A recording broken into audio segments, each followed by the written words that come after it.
الحمد لله رب العالمين والعاقبة للمتقين والصلاة والسلام على أشرف الأنبياء والمرسلين أما بعد أعوذ بالله من الشيطان الرجيم بسم الله الرحمن الرحيم انما يريد الشيطان ان يوقع بينكم العداوة والبغضاء في الخمر والميسر ويصدكم عن ذكر الله وعن الصلاة فهل انتم منتهون صدق الله العظيم وصدق رسوله النبي الكريم ان الله وملائكته يصلون على النبي يا ايها الذين امنوا صلوا عليه وسلموا تسليما الصلاة والسلام عليك يا سيدي يا نبي الله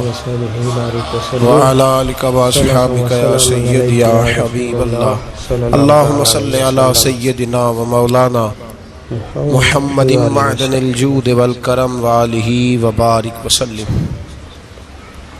تمام تعریفیں اللہ تعالیٰ جل جلالہ کے لیے، ہر قسم کے درود و سلام نبی رحمت سید عالم نور مجسم آقا کل ختم رسول دانا سبل احمد مجتبی جناب حضرت محمد صلی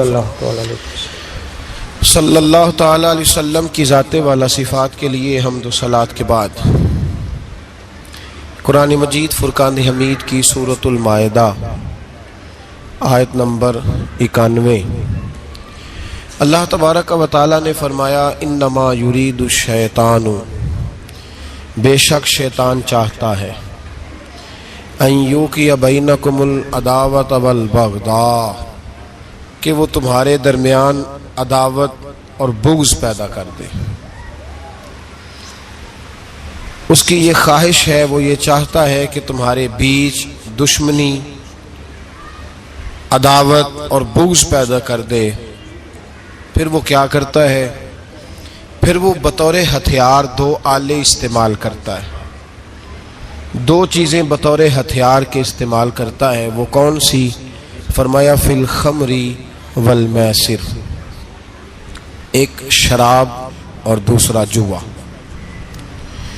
شراب اور جوے کے سبب سے وہ تمہارے درمیان عداوت اور دشمنی، یہ اللہ کا قرآن ہے۔ اور بندہ مومن کے دل پر جو چیز سب سے زیادہ اثر کرتی ہے وہ اس کے رب کا کلام پاک ہے۔ فرمایا شیطان کی یہ خواہش ہے کہ تمہارے بیچ دشمنی، عداوت ڈال دے۔ کس سبب سے؟ شراب اور جوے کے سبب سے۔ ایک تو یہ چاہتا ہے کہ شراب تم پیو، جوا کھیلو تو تمہارے بیچ دشمنی ہو جائے، اور دوسرا ارشاد فرمایا وَيَصُدَّكُمْ عَنْ ذِكْرِ اللَّهِ وَعَنِ الصَّلَاةِ، اور وہ تمہیں اللہ کے ذکر سے اور نماز سے روکنا چاہتا ہے۔ گویا جو شراب پیے گا، جوا کھیلے گا، وہ ذکر سے بھی رک جائے گا اور نماز سے بھی رک جائے گا۔ بندے کے ذمہ دو ہی حقوق ہوتے ہیں، حقوق العباد اور ایک حقوق اللہ۔ تو اس آیہ مقدسہ نے دونوں باتوں کی وضاحت کر دی کہ جوا کھیلنے والا، نشہ کرنے والا، شراب پینے والا نہ حقوق اللہ ادا کر سکتا ہے اور نہ حقوق العباد ادا کر سکتا ہے، فارغ ہو جاتا ہے۔ اور پھر قرآن مجید نے جو دستک دی ہے نا دلوں پر، وہ بڑی انوکھی ہے۔ یہ دونوں باتیں بیان کر کے میرے رب نے سوال پوچھا اپنے بندوں سے۔ ارشاد فرمایا اللہ کریم نے دونوں باتیں بیان کرنے کے بعد، اور سوال کا انداز بڑا انوکھا ہے، فرمایا فَهَلْ أَنْتُمْ مُنْتَهُونَ، تو کیا تم باز آ گئے ہو؟ ارشاد فرمایا کیا تم کبھی آپ ان لفظوں کا حسن سمجھیں، قرآن مجید کے ان الفاظ کی گہرائی کو سمجھیں۔ فرمایا تمہیں بتایا ہے کہ شراب پینے والا، جوا کھیلنے والا نہ حقوق العباد ادا کر سکتا ہے نہ حقوق اللہ ادا کر سکتا۔ فَهَلْ أَنْتُمْ مُنْتَهُونَ، تو کیا پھر لوگ باز آ گئے ہیں، چھوڑ دیے لوگوں نے یہ کام؟ یہ سوال ہے، اور اس آیت کو رب کریم نے سوال پر ختم فرمایا۔ کیا تم باز آئے؟ چھوڑ دیا تم نے؟ میرے عزیزو، قرآن مجید نے خمر کہا ہے شراب کو۔ عرب کے لوگ خمر کہتے ہیں خمار کہتے ہیں، عورت جب کوئی چیز اوڑھ لیتی تھی نا چہرے پہ تو اس کو خمار کہتے تھے۔ خمر کا معنی ہے جو چیز ڈھانپ لیتی ہے، اوڑھی جاتی ہے۔ تو شراب کو خمر کیوں کہا گیا؟ اس لیے کہ یہ عقل کو ڈھانپ لیتی ہے۔ انسان کے پاس ایمان کے بعد جو سب سے قیمتی چیز ہوتی ہے وہ عقل ہوتی ہے، شعور۔ جو آدمی اب نارمل ہوتا ہے نا بیچارہ، اس کی کوئی زندگی نہیں ہوتی۔ 15 سال کا اب نارمل بچہ، اماں پیمپر لگاتی ہے، نہ اسے کھانے کی ہوش ہے نہ پینے کی، روڑیوں پہ لوگ بیٹھے ہیں، اس لیے کہ اس کے پاس حسن ہے، طاقت ہے، جوانی ہے، پر عقل تو عقل اتنی بڑی نعمت۔ تو شراب، نشہ، یہ عقل کو معاف کرتا ہے۔ جس قوم کے اندر نشہ عام ہو جائے یا جس قوم کے دشمن اس قوم میں نشہ عام کرنے میں کامیاب ہو جائے، یوں سمجھ لو کہ اس نے ان کی عقلوں کو معاف کر دیا، ان کے مزاج، ان کی عقلیں، ان کا شعور چھین لیا گیا، جو نشے کے عادی ہو گئے۔ اور ہمارے ہاں تو اب دلیلیں بڑی دی جاتی ہیں، لوگ پوچھتے ہیں، کہتے ہیں شراب کا ذکر قرآن پاک میں آیا، چرس کا نہیں آیا، فیم کا نہیں آیا، دلیلیں ہیں نا جناب۔ تو ہم تو شراب نہیں پیتے معاذ اللہ، ہم تو دوسرے نشے کرتے ہیں، تو اس کا تو خمر تو شراب کو کہتے ہیں۔ تو سن لو، میرے نبی پاک صلی اللہ علیہ وسلم نے فرمایا ہر نشہ لانے والی چیز خمر ہے، شراب ہے۔ ہر نشہ لانے والی چیز وہ شراب ہے، اور شراب حرام ہے، یہ حضور نے وضاحت کر دی۔ اس کی کل کو جتنی مرضی قسمیں بن جائیں، ہم گولی کہتے تھے، بچے ٹیبلٹ کہتے ہیں، تو نام تو ایک ہی ہے نا، نام بدل گیا ہے، چیز ہے شراب ہی، ہے نشہ ہی۔ لوگ اب نام بدل کے آئے، سکون آور دوائی لوگ کہتے ہیں، سکون آور دوائی۔ تو بیمار کی حد تک تو بعض جگہ پہ فتویٰ ہے، لیکن عام لوگ نشہ کرتے ہیں۔ یہ بات جب میں کرتا ہوں تو میرے دل کو بڑی تکلیف ہوتی ہے۔ 8 اکتوبر روزنامہ ایکسپریس نے اداریہ لکھا، خبر نہیں اداریہ، یعنی قومی سطح پر ایک اخبار نے ایک تجزیہ دیا، انہوں نے کہا کہ پاکستان میں 70 لاکھ لوگ نشہ کرتے ہیں۔ کتنے؟ بول کے بتائیں۔ 70 لاکھ۔ یار 70-100 بھی بڑے ہوتے ہیں، اور میں یہ بات کر رہا ہوں، آپ سن رہے ہیں، پنکھا چل رہا ہے۔ ہم کاش یہ بات بیان کرنے سے پہلے میں پلٹ کر ملت کی طرف نظر ڈالوں کہ یہ وہ پاکستان ہے جو کلمے کے نام پہ حاصل کیا گیا۔ اور بھائی 70 لاکھ پاکستانی، اور آپ کا قومی اخبار یہ کہتا ہے کہ ان نشہ کرنے والوں کی عمریں زیادہ تر پتہ کتنی ہے؟ 10 سال سے 40 سال۔ تو دہشت گردی کو رو رہا ہے اور تیری نوجوان نسل کا سارا دماغ معاف کر دیا نشے پہ لگا کے۔ 10 سال سے 40 سال کے لوگ نشہ کرتے ہیں، اور حد ہو گئی۔ انہوں نے لکھا ہے کہ اس میں بوڑھوں کی تعداد تھوڑی ہے، عورتیں اور بچے زیادہ شامل ہیں۔ تو میرے نبی پاک صلی اللہ تعالی علیہ وسلم نے جس چیز کو حرام کہا، قرآن مجید نے کہا رجس من عمل الشیطان، شراب گندی چیز ہے اور شیطان کا عمل ہے، گندا، جس کو قرآن نے گندا کہا، گند کہا جسے۔ 70 لاکھ پاکستانیوں کی رگوں میں انڈیل دیا گیا، اور فٹافٹ تلاشی لینے آ جاتے ہو مدارس کی، فٹافٹ پڑھو نا 8 اکتوبر کے اخبار، اور اب ذرا کلیشن کوفوں کا رخ موڑو۔ تم کہتے تھے مدرسے دہشت گردی کی بات کرتے ہیں، اور تمہیں پتا ہے کہ درود والے کون ہیں، برود والے کون ہیں، یہ بھی تمہیں سارا پتا ہے، لیکن تم دہشت گردی کی بات کرتے تھے۔ پلٹ کے آؤ اور دیکھو، تمہارے ملک کے قومی اخبار یہ کہتے ہیں کہ نشہ سب سے زیادہ یونیورسٹیوں میں ملتا ہے، کالجوں میں ملتا ہے، اور سرکاری اداروں میں ملتا ہے۔